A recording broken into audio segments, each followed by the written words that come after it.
Odiseya, el Observatorio del Impacto Social y Ético de la Inteligencia Artificial presenta Voces de Odiseya, su videopodcast oficial, dentro del proyecto Caire, y gracias al apoyo de la iniciativa Digital Futures de Google.org. Sigue a Voces de Odiseya en YouTube y Spotify.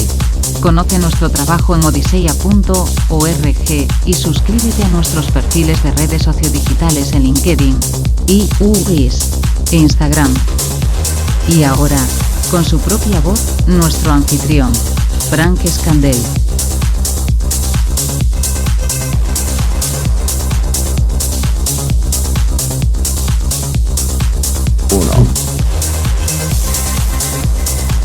Ya comenzando con fuerza este año 2026 y ya que estamos en la fase ya final de este gran proyecto que lleva Odiseya durante casi 2 años, que es el Caire, con el nombre Caire, pero es el Digital Futures Project de Google.org, que tan generosamente nos ha patrocinado en este sentido en todos estos grupos de investigación. Y uno de ellos precisamente es el 2.1, que vuelven después de más de un año a entregarnos su trabajo final.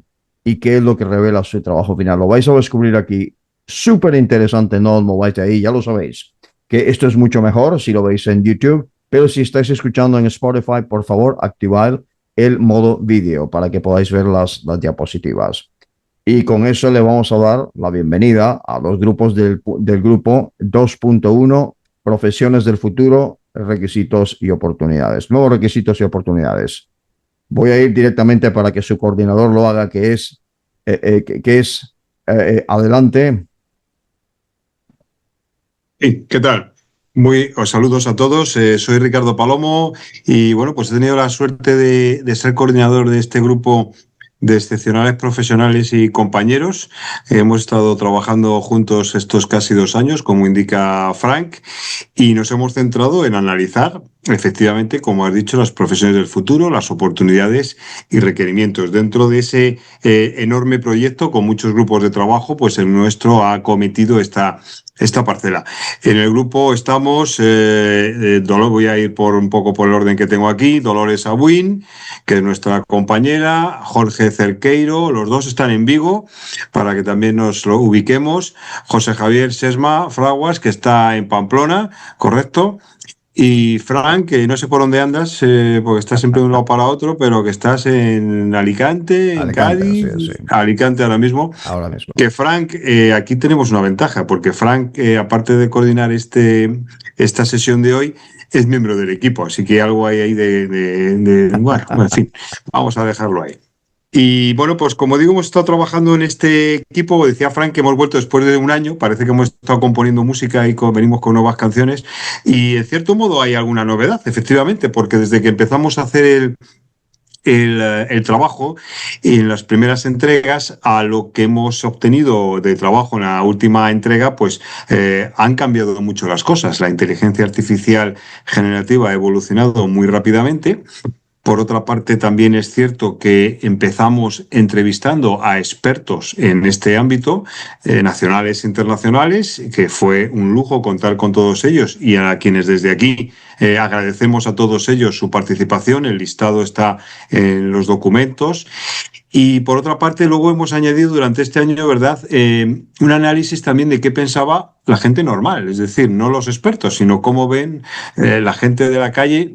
Es cierto que nos hemos centrado en el ámbito de la red social de LinkedIn principalmente, para ver cuál era la opinión y así tratar de comparar ambos puntos de vista, porque también nos hemos dado cuenta de una cosa, que ahora si queréis en el debate lo vamos analizando, es que a veces puede que nuestras propias opiniones se retroalimenten con las opiniones de otros que escuchamos. Llega un momento que si todos nos escuchamos a nosotros mismos, todos acabamos creyéndonos ese mismo planteamiento y esa misma perspectiva.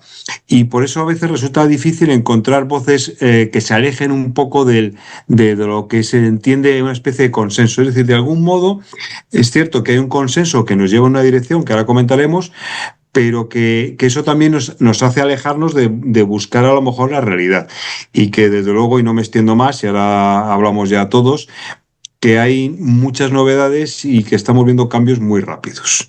Así que, pues, Frank, tú mandas y coordinas esto y nos pones en orden para que no monopolicemos como he hecho yo hasta ahora. Bueno, y entonces vamos a ir avanzando con en este caso con las diapositivas, para que sea muy visual y muy atractivo.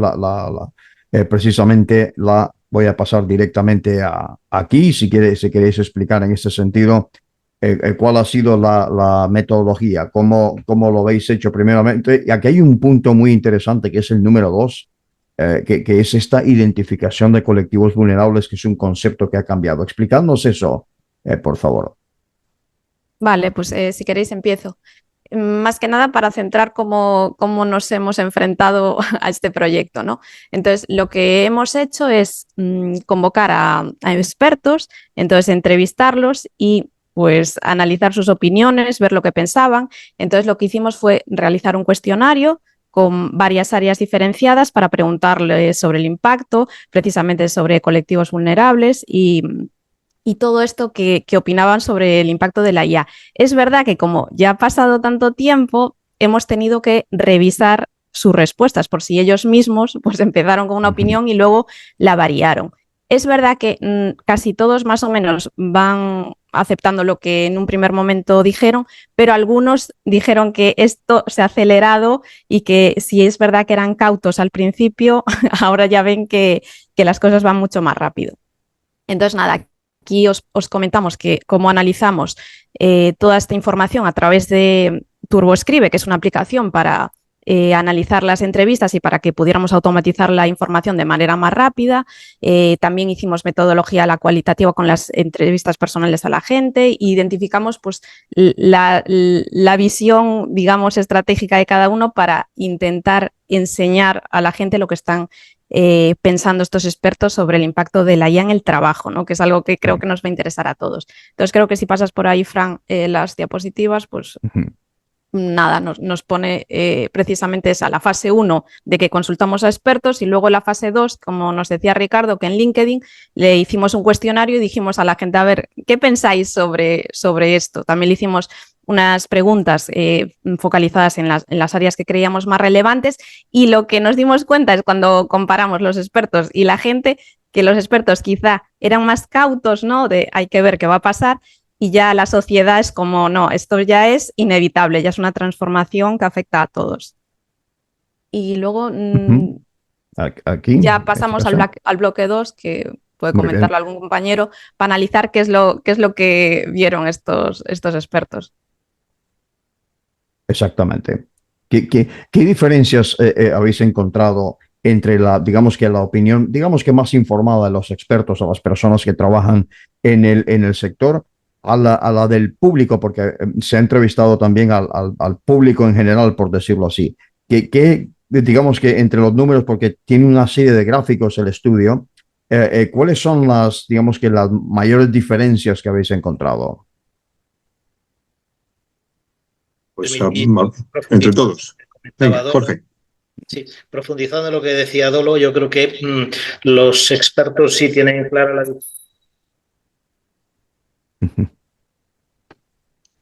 Perdón, profundizando.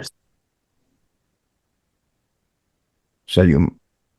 A ver si ahora mejor. Profundizando en lo que decía Dolo, que los expertos sí tienen claras las dificultades. Nada, tengo problemas con el micrófono. ¿Ahora se me oye mejor? Sí, se oye. Quitamos esto entonces. Decía que profundizando en lo que comentaba Dolo, que los expertos tienen claro lo difícil que es realizar un pronóstico, sobre todo en el caso de tecnologías tan novedosas como estas, que si bien intentamos aproximarlas a otras que han sucedido en el pasado, en la primera, segunda y tercera revolución industrial, por sus particularidades características y por, digamos, estar basado fundamentalmente en el conocimiento y las ontologías, pues que es mucho más complejo realizar ese pronóstico. Ellos lo tienen claro, los expertos lo tienen claro. Los ciudadanos de la calle, en mi opinión, y según las respuestas que nos han dado, sí se ven bastante influenciados por la proyección en los medios. Los medios están haciendo hincapié en el profundo impacto que esperan tenga la inteligencia artificial. pero quizá por eso esa es una de las razones del gap existente entre digamos, los pronósticos o las opiniones de expertos y sociedad. Que los expertos tienen más bagaje en cuanto a la interpretación del impacto de las tecnologías, mientras que los ciudadanos, digamos, de la calle están más influenciados por los medios y por, digamos, el hype que en estos momentos parece que está sucediendo, que se está dando relacionado con la inteligencia artificial. Muy bien. Efectivamente. Y además, antes comentabas, Frank, y lo hemos pasado hace un poquito, y lo trataba también Dolo, el tema de que era vulnerables, ¿no? Público vulnerable. Y yo creo que enlazando con lo que dice Jorge, da la sensación como que el público, en esas entrevistas que hemos, o sea, en esos análisis que hemos sacado, parece que el público se siente más vulnerable, ¿no? Esa sería un poquito la idea, más influido efectivamente por lo que se puede ocurrir, incluso aunque no lo estén percibiendo en sus empleos, pero entendiendo como que puede ser una amenaza mayor. Es decir, que la percepción de amenaza del impacto de la IA en el empleo en los próximos años parece más magnificada por el público en general que por los expertos. Y claro, también ahí depende mucho de qué perfiles estamos hablando. Porque yo creo que los expertos coinciden en la inmensa mayoría en que el impacto era principalmente en sectores de actividades o en puestos o trabajos que tuviesen mucha capacidad de automatización, es decir, en puestos con actividades más rutinarias, actividades más administrativas, y parecía que el impacto pues era mucho menor en puestos de dirección y, por supuesto, menos en puestos que tienen un componente mucho más manual. Claro, aquí depende la percepción que pueda tener cada persona de ese conjunto, de esa sociedad, en decir, bueno, yo en qué trabajo, en qué me dedico y en qué me puede afectar. Hay personas que se sienten totalmente a salvo, que desde luego no ven ni siquiera en el medio plazo ser reemplazados por una IA generativa, pero hay otros muchos que sí, que lo ven mucho más, de un modo más palpable. Sí, y efectivamente, ahora que dices lo del colectivo vulnerable, que también nos dimos cuenta en el informe de que igual gente que creíamos que no era vulnerable, como igual los universitarios o la gente que no tenía experiencia, ahora quizá se convierta en vulnerable porque las empresas prefieren utilizar la IA y procesos automatizados que coger pues al becario o esa persona que empieza sin base ninguna, y entonces ya lo pueden sustituir. Entonces ya parece como hay un colectivo vulnerable que no imaginábamos que podía ser, ¿no? Exactamente. Vaya. Entonces sí se ha transformado ese concepto de vulnerabilidad. Ya no es como solíamos pensar hasta hace pues relativamente poco tiempo. Es decir, la persona que a lo mejor tiene problemas de vista o problemas de un problema mental, incluso una discapacidad, o simplemente no tiene una mano, por decirlo así, una persona que no está, ¿no? Que tiene un problema para funcionar al 100% de alguna forma. Es decir, que ahora esto es una cuestión más que viene no es de la condición humana misma, sino que viene desde afuera. Y sectores entonces que nunca habían sido vulnerables y de hecho casi que intocables, se me ocurre ahora mismo la banca, quiero recordar, ahora se ven totalmente disrumpidos. Ese es el caso. Y además, estamos comentando precisamente estos días, todos, cómo vamos recibiendo más noticias y más información de esa vulnerabilidad por sectores. Uno de los sectores que nos han destacado los expertos que veían un impacto considerable de esa automatización de la IA era el sector, por ejemplo, el sector financiero. Y de hecho, estos últimos días aparecen varios titulares de instituciones muy reconocidas que hablaban pues, de un ajuste de hasta 200.000 empleos en el sector financiero bancario. Pero es que también en el sector de la consultoría, por ejemplo, o de la auditoría, yo estoy en la universidad, por tanto nosotros hacemos convenios de prácticas para nuestros estudiantes y tengo la sensación de que hay menos alegría en la oferta de plazas de perfiles de prácticas o recientes junior. E incluso hablando con algunas de estas compañías, parece que están en un impasse un poco valorando bien porque dice, bueno, voy a incorporar a gente que en 2 años me va a sobrar o que no lo voy a utilizar tanto. Es decir, tenemos que a lo mejor bajar un poco el ritmo de entrada de personas, ¿no? De jóvenes principalmente, para luego ajustar más. Y eso que son sectores con una elevadísima rotación, ¿no? Pero vamos viendo ciertos indicios de que en algunos sectores económicos o empresariales hay un poquito de pausa o de prevención a la hora probablemente de contratar, sobre todo para, claro, tengamos en cuenta muchas actividades que hacen perfiles de becarios o junior en estas compañías, pues son actividades pues generalmente un poquito más rutinarias o actividades que, bueno, que se les puede explicar y lo pueden hacer con un buen desempeño, pero que muchas de ellas pueden hacerlas soluciones de IA. Esa es una cuestión que habrá que poner sobre la mesa y que probablemente veamos más efectos en los próximos 1 o 2 años. Qué bien. Sí. Le pregunto a Jorge Cerqueiro en este caso. Perdón, José Javier, adelante. Sí, nada, quería comentar que tal como ha dicho también Ricardo, pues yo creo que en función de los sectores en los que estemos hablando, por ejemplo, en el caso de la consultoría, en los despachos de abogados, en todo el tema de desarrollo de software, se está automatizando mucho esos procesos pues, con IA, ¿no?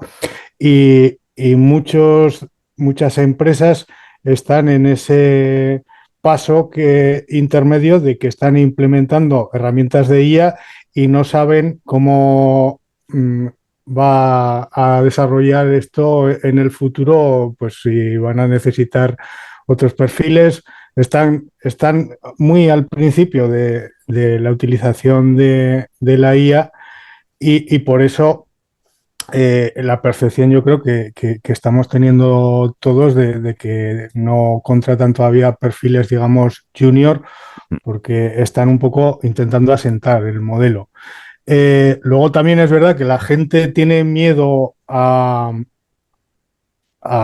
todo que tiene que ver con el empleo y la inteligencia artificial, porque leemos grandes titulares, pues, de compañías estadounidenses, sobre todo, pues que... Sí. De tecnología que te dicen, pues yo qué sé, pues vamos a despedir a 70.000 empleados y luego analizando esas cifras resulta que es un 1% del tamaño de la empresa, ¿no? Entonces la gente se deja llevar un poco también por los titulares y yo creo que al final, pues seguramente genere más empleo que lo que destruya la tecnología basada en inteligencia artificial. Excelente. Pero aprovechando lo que dice José Javier, ahora que, claro, dices tú, José Javier, que dice, a lo mejor es un 1% de lo que estamos hablando. Claro, ahora cada vez que se produce una serie de despidos en una compañía, pues enseguida se atribuye a que viene la IA, ¿no? Hace poco nuestra compañía, conocida compañía telefónica aquí en España, pues anunció un ERE bastante considerable y ya muchas voces dicen, ¿ves? Esto es por la IA. No, las empresas de toda la vida han estado haciendo continuamente reestructuraciones porque tienen que adaptarse al mercado, al entorno y porque, bueno, pues a veces por oleadas vamos a decir, de personas que entran en un determinado momento, pues va correspondiendo y esto lo hemos visto toda la vida en banca, en telefonía, en TIC, en todos los sectores, ¿no? Entonces, claro, ahora es difícil, o enseguida, primero, es fácil atribuir a esta razón esa sensación de que hace falta menos personas y sobre todo es difícil, salvo que ya hables con las compañías y se analice el caso bien, saber cuánto corresponde de verdad a cuestión estructural y cuánto corresponde de verdad a este nuevo elemento que estamos introduciendo en las organizaciones empresariales. Jorge quería comentar, sí. Sí, quería preguntarle a Jorge precisamente, porque también, Jorge, tú eres profesor universitario, respecto de lo dicho por Ricardo. ¿También tienes esa percepción? ¿Se nota eso también desde tu perspectiva en la universidad? Contacto con los empleadores, ni estoy en ningún programa de prácticas, con lo cual es un poco complicado para mí digamos, juzgar desde ese punto de vista. Pero lo que sí puedo decir es que las ofertas de empleo que se están viendo por ahí, por lo menos aquí en relativas con ingeniería, no están planteando un conocimiento sobre inteligencia artificial. Tampoco en la universidad estamos viendo que tengamos una política de implantación, digámoslo así, agresiva en ese sentido. Es decir, hemos tenido programas de formación de profesorado en inteligencia artificial generativa, algún programa piloto, pero no podemos decir que tengamos, digamos, una educación formal o unas asignaturas que formalmente impartan esos contenidos. Okay. Y te estoy hablando de la zona de Vigo, es una zona muy industrializada, muy, digamos, sector transformador. Vale, con algo del sector de servicios, pero el trabajo de ingeniería que se da aquí es fundamentalmente relacionado con la fabricación, sector automóvil, naval y, digamos, hay algunas empresas de alta tecnología, pero esos probablemente en vez de contratar ingenieros industriales de nuestra escuela, lo que hacen es contratar ingenieros informáticos o con otros perfiles. Con lo cual, mi visión desde el punto de vista de la ingeniería industrial es que no hay una demanda específica de eso en estos momentos por parte de las empresas. Seguimos con la ingeniería de a pie, de ordenador, de sistemas CAD, de PLM de toda la vida. Y digo, a fecha de hoy, las demandas que tenemos en estos momentos, no ha decaído la demanda porque la demanda de ingenieros industriales sigue siendo muy elevada por múltiples razones, relevo generacional y demás. Entonces, para nosotros en estos momentos los efectos de la inteligencia artificial, digamos en ingeniería industrial, son bastante neutros. Correcto. Y siguiendo adelante, aquí hay un dato que es muy curioso. Estamos en este bloque 3 ahora mismo. Dice consulta del MIT, que es el Tecnológico de Massachusetts, el grupo de inteligencia artificial generativa que existe ahí, que es un ecosistema bastante potente. Y en este sentido aquí, la cuestión es que podáis explicar este gráfico que tenemos aquí en pantalla ahora mismo, este pastel, básicamente que donde hay cero mención de amenaza de este ecosistema, donde estos 14 expertos que respondieron precisamente al mismo cuestionario que se respondió en idioma español por otros 76 expertos de este lado del océano, pero ninguno le llama amenaza a la inteligencia artificial. ¿Qué impresiones os deja esta diferencia de opinión? Bueno, en este caso creo que el mayor experto es Frank, porque se encargó de realizar un montón de entrevistas, lideró toda esa discusión con toda esa gente y creo que él es la voz más experta, pero como podéis ver ahí en ese gráfico, o sea, lo que sacamos en limpio es que la oportunidad es palpable y que ellos no nos lo hicieron saber así, ¿no? Pero creo que Frank, en este caso, creo que tú nos puedes contar mucho. Bueno, en este caso era para que cualquiera de los demás.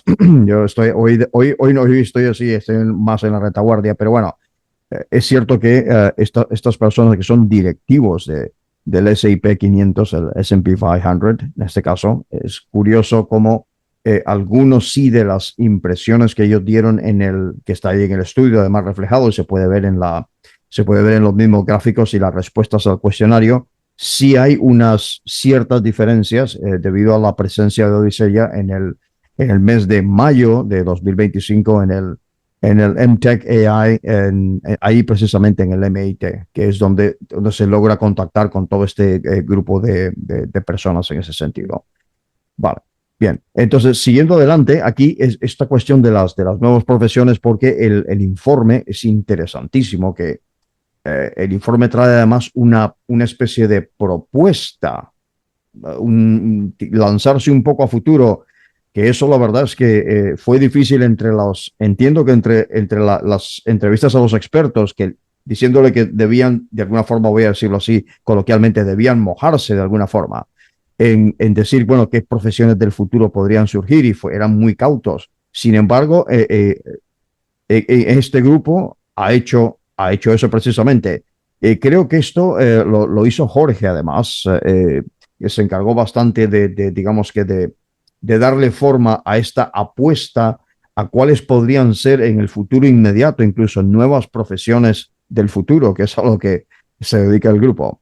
Jorge, dinos algo al respecto. Audio. Has muteado, Jorge. Eso. Digo que el problema es que pronosticar a futuro es bastante complicado. Entonces, digamos que lo que la gente, o vamos, en la medida de sus posibilidades, intentó es extrapolar con respecto a su experiencia previa. Entonces, en ese sentido, bueno, nosotros pertenecemos a Odiseya, con lo cual el tema de gobernanza y ética es algo que ya llevamos desde muy atrás. Es evidente que ahí hay un gap bastante importante en en el ámbito de la inteligencia artificial, incluso que se está cuestionando por parte de lo que está pasando en otros, digamos, en otras áreas geográficas como pueden ser China o Estados Unidos, de la conveniencia o inconveniencia de hacer que esta parte sea más o menos relevante, claramente. Después, en cuanto a operaciones, eso está claro, es decir, la implantación, lo que es el día a día, lo que es el trabajo a bajo nivel de este tipo de aplicaciones, también el trabajo a alto nivel, lo que son las arquitectura e integración de sistemas, el aprendizaje continuo como un tropo, al fin y al cabo, ¿no? Es necesario, eso es casi trasladable a cualquier otra disciplina, a cualquier otro ámbito, y también entroncando con el primero el tema del bienestar digital, entroncándolo con una parte, no una parte, sino muy relacionado con la ética, es decir, para qué estamos trabajando, para qué trabajan las personas, ¿no? El trabajo como una forma de realización, intentando escapar de cualquier posible alienación. La alienación hasta estos momentos venía de trabajar con sistemas repetitivos, digámoslo así. Es decir, lo que era el trabajo repetitivo es el punto clásico, digamos, el origen clásico de la alienación, pero esta vez estamos entrando en procesos o estamos, digamos, abriendo el campo a posibles procesos de vigilancia colectiva, vigilancia del trabajador, que, digamos, aumentan la carga psicológica sobre este trabajador. Entendido. Entonces, en resumen, hemos intentado apuntar a posibles vías digamos, de necesidades o nuevas necesidades o extensión de necesidades actuales a estas tecnologías, con este caveat que es, digámoslo así, las dificultades de pronóstico, y también viendo que si seguimos la prensa más o menos con periodicidad, vamos viendo cómo el impacto en determinados ámbitos está modulándose. Es decir, parecía que se iba a despedir a todos los programadores porque ya no eran necesarios. Ahora de repente parece que sí son necesarios porque el código generado por ahí tiene sus pequeños problemas, y como eso yo creo que estamos en un momento de exploración de posibles aplicaciones y de evaluar si esas aplicaciones responden a las expectativas o no, con lo cual esta sería quizás de todo el estudio, uno de los que más sujeto a cambios estaría, uno de los apartados que estaría más sujeto a cambios, ¿no? En función de cómo vayan evolucionando las experiencias con estas tecnologías. La que comentaba Jorge sobre los informáticos y programadores, también ocurría que desde hace ya un tiempo se hablaba que los radiólogos pues estaban en extinción porque ya la máquina era mejor interpretando que el doctor. Y parece ser que no ha caído la demanda, sino que se siguen necesitando radiólogos, que está habiendo muchos. Yo pienso que también en estos casos se producen a veces, el que haya herramientas lo que hace es que sea lo que hace un radiólogo sea accesible a muchas más personas. Igual que la tecnología, por ejemplo, en el ámbito financiero, el mundo fintech, pues ha democratizado las finanzas y te permite, pues ahora ya, pues que te haga la propia IA, te haga un informe personalizado de banca personal, que antes sería carísimo porque lo haría una persona. Pues esto lo que hace la tecnología no prescinde de ese banquero personal, sino que el banquero personal puede hacer muchos más informes y atender a muchas más personas y abaratar sus tarifas porque tiene herramientas que le facilitan el trabajo, ¿no? O como ocurrió con el sector textil con la revolución industrial, ¿no? Pues al final ahora hay muchísimas más millones de personas trabajando en el sector textil que hace un siglo y pico, y lo que pasa es que compramos mucha más ropa, utilizamos mucha más ropa, y eso nos ha democratizado el acceso pues a todo, ¿no? Y puede producirse ese proceso, y como indicaba Jorge. Sí, y aparte de hacer pues el estudio y la investigación con todo, durante todo este tiempo, hemos ido añadiendo pues colaboraciones en eventos, hemos ido a charlas, y en torno a este tema que está comentado Ricardo, fuimos a a una conferencia del Nobel Daron Acemoglu y hablaba de la amplificación del trabajo humano. Y quizá ahí es la clave que no se hablaba al principio y que ahora la IA nos va a amplificar. Vamos a ser mejores, a hacer más cosas y poder, digamos, abrir el campo que teníamos de trabajo. Entonces, este proyecto también está sumado con, pues también hemos hecho en el blog entradas en Odiseya y las hemos ido añadiendo. Entonces, lo fuimos completando, aparte de estas conclusiones, con más información para ir enriqueciéndolo y dándole ahí más visiones diferentes. Y por supuesto a los telespectadores y a los oyentes, tanto en Spotify como en YouTube tenéis en la descripción un enlace precisamente a uno o dos incluso más de todos los posts, los artículos que se han publicado en el blog de Odiseya al respecto, uno de ellos siendo sobre Daron Acemoglu, precisamente. Pasamos aquí a este bloque 5, que es de conclusiones en este caso. Y en esto, es decir, hay una proyección. Explicarnos esto que estamos viendo, por ejemplo, estos son números, ¿no?, de personas en millones de personas desplazados y de nuevos empleos. Entonces, ahora mismo hay muchas personas que están viendo esto o escuchando esto, y entonces dice, me voy a quedar yo sin trabajo. Bueno, eso está por verse, a ver si es que se transforma. ¿Podéis explicarnos en este caso qué es lo que nos dice esta diferencia, este balance positivo que podéis ver en pantalla sobre millones de personas entre desplazados y nuevos empleos? Básicamente nos dice que según los estudios que se van a generar unos 170 millones de nuevos empleos en el mundo por todo el tema de la inteligencia artificial, y que empleos, digamos, que o van a desaparecer o en gran parte no van a ser iguales o se reconvertirán, van a ser 92 millones, con lo que siempre tendremos un balance positivo entre los que se van a destruir, digamos, o regenerar, y los nuevos, de 78 millones de empleos, según estos estudios, que claro, luego habrá que verlo y está por ver. Está por verse, exactamente.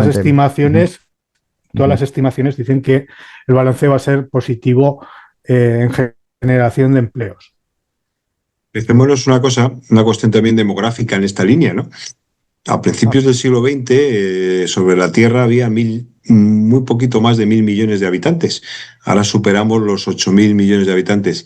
Las tasas de desempleo durante el siglo XX y lo que vamos del siglo XXI no han tenido grandes oscilaciones. Hay unas tasas de desempleo, claro, no es lo mismo un 2% o pongamos un 10% de tasa de desempleo a comienzos del siglo XX que un 10% de 8.000 millones, lo cual quiere decir que a medida que también somos más personas, hay más demanda de empleos, hay más demanda de actividades, y en este caso, pues sean más tecnológicas, es decir, hay más demanda de médicos, hay más demanda de banqueros, hay más demanda de consultores.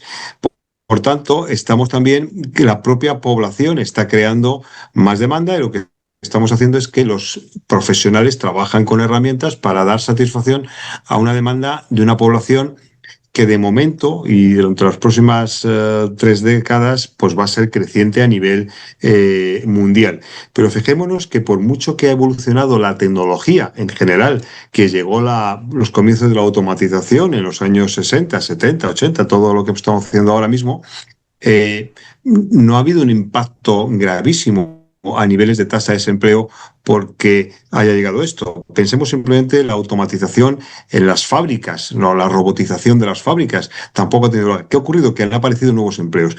Y aquí, conectando con lo que comentaba Frank al principio, y salía en esa imagen de qué empleos podría haber, claro, lo complicado es preguntarle a las personas o incluso a los expertos para preguntarle qué empleos va a haber o se pueden generar. Te pueden dar pistas, pero lo difícil es dar incluso nombre o etiqueta a esos empleos.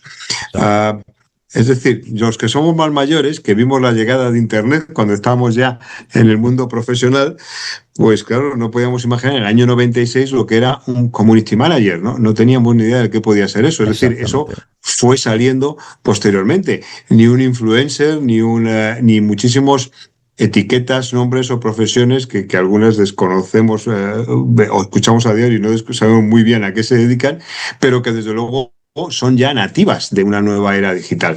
Aquí nos ocurre lo mismo, que va a haber profesiones nativas de la nueva era de la inteligencia artificial y que todavía no sabemos ni ponerle etiqueta ni nombre y ni siquiera qué va a hacer. Los más viejos del lugar recordarán, en el año 97 era imposible pensar en que iba a existir YouTube o en que podíamos hacer retransmisiones de este tipo. Y esto requiere profesionales que hagan este tipo de cosas. Y todavía, en el año 90 y tantos, incluso llegando ya a Internet, estando en los comienzos, no podíamos imaginar que eso era posible o era viable. Muy bien. Y tenemos aquí una frase que dice mucho. Dice que precisamente algo que dijo Jorge anteriormente, que es que el futuro no se predice, se construye. Muy al espíritu de Marshall McLuhan, de alguna forma. ¿Cuál sería, cada uno de vosotros, si deseáis, cuál sería esta reflexión final? Esta llamada a que ese balance positivo sea aún mayor, es decir, ¿qué soluciones hay? ¿Qué soluciones? Es un problema, es un desafío. ¿Qué soluciones hay? ¿Hay soluciones? ¿Cómo puede ese balance de ser más positivo aún, de que haya todavía más millones de personas que puedan reinsertarse en el mercado laboral, que puedan hacer qué exactamente? Así, ¿cómo construimos ese futuro? Bueno, creo que esto ya enlaza con el bloque de conclusiones, ¿no? Uh-huh. Y lo que destaca en cada entrevista, cada experto, y lo que hemos podido pues resaltar de los informes y de todo lo que hemos visto, y que quizá que nos da las claves de que tenemos que volver a aprender, que la formación continua va a ser ya algo inevitable, que las habilidades, las metacognitivas, las que estén relacionadas con el pensamiento crítico, la empatía, la interacción social, van a ser ya fundamentales y que tenemos que enfrentarnos pues, realmente a una nueva forma de hacer las cosas. Y los expertos en este sentido pues nos comentan todo esto. Vale, muy bien. ¿Alguno más que desee? Uh-huh. Adelante, Jorge. Sí, desde un punto de vista de ingeniería, me vais a permitir, como sabéis, los ingenieros partimos de principios absolutamente pesimistas. Consideramos que en el puente va a haber 50 camiones. Y entonces hacemos la prueba con 60 para asegurarnos de que aguanta. Entonces yo creo que uno de los aspectos más importantes que van a definir cuáles van a ser los efectos sobre el empleo es si esta tecnología se va a democratizar, entre comillas, es decir, si va a estar disponible, como en el caso, imaginaos, no es lo mismo una central nuclear que tiene unas restricciones muy severas y que tiene una gran potencia, pero concentra toda la producción en una zona específica, que un montón de centrales térmicas distribuidas por el territorio o solares o del tipo que sean. Entonces, si vamos a depender de un conjunto de proveedores muy limitado que van a concentrar toda la oferta, o digamos la mayor parte de la oferta, eso va a tener un efecto fundamentalmente negativo sobre el empleo.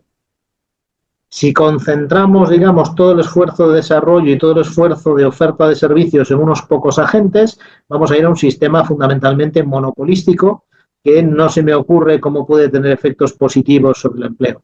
Si por el contrario entramos en una etapa en la cual los LLM sean una herramienta más y aparecerán otro tipo de aplicaciones desarrolladas por otros empresarios, por otros emprendedores para para desarrollar soluciones específicas en otros ámbitos, y esto va oscilando y se va distribuyendo sobre todo el mapa del mundo, por lo menos del mundo desarrollado, la situación va a ser muy diferente. Entonces, estamos a expensas de qué es lo que va a suceder. Muchas veces en este estudio consideramos la inteligencia artificial como sinónimo de LLMs, de modelos de lenguaje grandes, pero nosotros las partes más atractivas, los temas más interesantes en estos momentos en fase de desarrollo e ingeniería no son los LLMs, son sistemas automatizados de simulación y otras cosas, digamos, marginales, pero que pueden, digamos, suponer un salto importante a la hora de poner en marcha procesos de ingeniería como los que habitualmente llevan a la creación de nuevos productos. Entonces, en ese sentido, yo diría, si esto sigue siendo un monopolio, como parece que va siguiendo en la vía de ser un monopolio entre 5, 6, 7 agentes, vamos a tener un problema bastante importante. Sobre todo cuando estos agentes, además, están sujetos a otros intereses geopolíticos. Efectivamente. Perdón. Pues tomando el ejemplo que ponía Jorge de los camiones en el puente, bueno, pues, a ver, yo, como soy economista, ahí cambiamos el tercio. Los economistas nos vamos a que, bueno, diríamos, hombre, es muy raro que vayan a pasar 50 camiones por un puente, ¿no? Entonces nos movemos más en ese campo de lo que es probable o menos probable y tratamos de ver el lado. Como economistas, lo que sí vemos es que estas herramientas lo que van a generar es un aumento considerable de la productividad. Y un aumento considerable de la productividad puede llevar a que hagamos más cosas o a que hagamos las mismas, pero trabajando menos y, por tanto, a una tendencia que se aprecia en los últimos años de la necesidad de trabajar menos horas. De hecho, nos fijamos en los países a nivel mundial, países como Alemania, países de los países nórdicos, trabajan menos horas que las trabajamos aquí en España y a su vez nosotros trabajamos muchas menos horas de las que trabajan, por ejemplo, pues en México, en Colombia, en otros países que están en esas listas de trabajar más horas. Es decir, la tecnología te puede llevar a tener que trabajar menos horas y no puedo perder rendimiento o beneficio económico. Y esto pues se podría traducir también en una mayor calidad de vida. De hecho, todos somos conscientes, y por lo menos lo vemos aquí en España, que ahora ya, antes se trabajaba los viernes, incluso los viernes por la tarde, desde hace ya muchos años ya los viernes por la tarde ya casi nada, y ya el jueves pues ya empieza a flojear mucho también la tarde, ¿no? Juernes. Y en juernes, ¿no? Efectivamente. Con lo cual quiere decir que o trabajamos menos o estamos consiguiendo trabajar también de otro modo. Y aumentar en productividad sí que es una aportación muy importante de valor para la sociedad. Y eso nos puede llevar a ese cierto optimismo. Lo que sí que creo que podemos en la fase esta, como digo, de conclusiones, es que la clave es que las personas puedan seguir trabajando y puedan tener a estas herramientas como socio de trabajo, como compañero, como asistente, como copiloto, con ese nombre que utiliza también una de las empresas del mundo de la tecnología. Y que aquellas personas que no tengan esta capacidad de utilizar estas nuevas herramientas de productividad, pues sí que se pueden quedar fuera, sí que pueden ser vulnerables. Y pongo un ejemplo muy sencillo. Hace 30 años contrataban las empresas pues, a un estudiante que acababa de terminar sus estudios, pero que sabía manejar Excel, por ejemplo, o PowerPoint. Eran herramientas fundamentales o idiomas. Ahora te van a decir, oye, ¿y qué tal te manejas con herramientas de inteligencia artificial para que seas más productivo, más rápido y saques todo el provecho que le puedes sacar? Que como vemos es extensísimo por la variedad de opciones que se nos presenta ahora mismo el mercado. Exactamente. Dolo, tú eres abogada. ¿Qué opinas de esos 50 camiones desde tu perspectiva? Pues creo que es una oportunidad y que un abogado igual puede ponerse no a la altura, pero igualarse con un despacho que igual no lo hubiese pensado nunca. Y que quizá para emprender un abogado que esa opción estaba eliminada de su mente y con las herramientas y con el aumento de la productividad que comenta Ricardo, creo que puede ser posible. Realmente soy optimista, pero sé que van a venir cambios y que va a haber problemas y que va a haber cambios sociales, porque si hasta en el empleo, que es de lo que vivimos, ¿no? Lo que necesitamos, la base, eso va a tambalear muchas cosas, pero bueno. Correcto. Y le pregunto en este caso a José Javier, que trabaja para la administración también. ¿Cómo lo ves tú esto? Los 50, voy a usar el mismo símil, como los 50 camiones. ¿Cómo ves esto, José Javier, desde tu punto de vista profesional? Desde mi punto de vista, pues yo creo que va a automatizar mucho tareas administrativas, ¿no? En el entorno de la administración pública. Yo creo que se va a desarrollar mucho todo relacionado con estas tecnologías. Veo que es necesario un aprendizaje continuo pues, por parte de la gente, ¿no?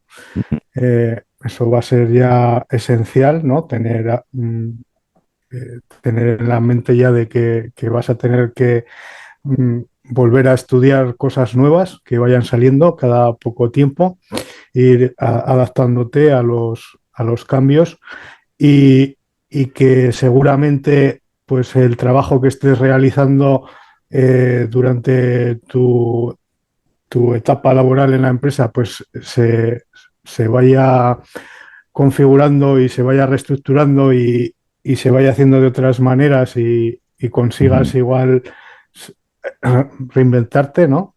Sí. Luego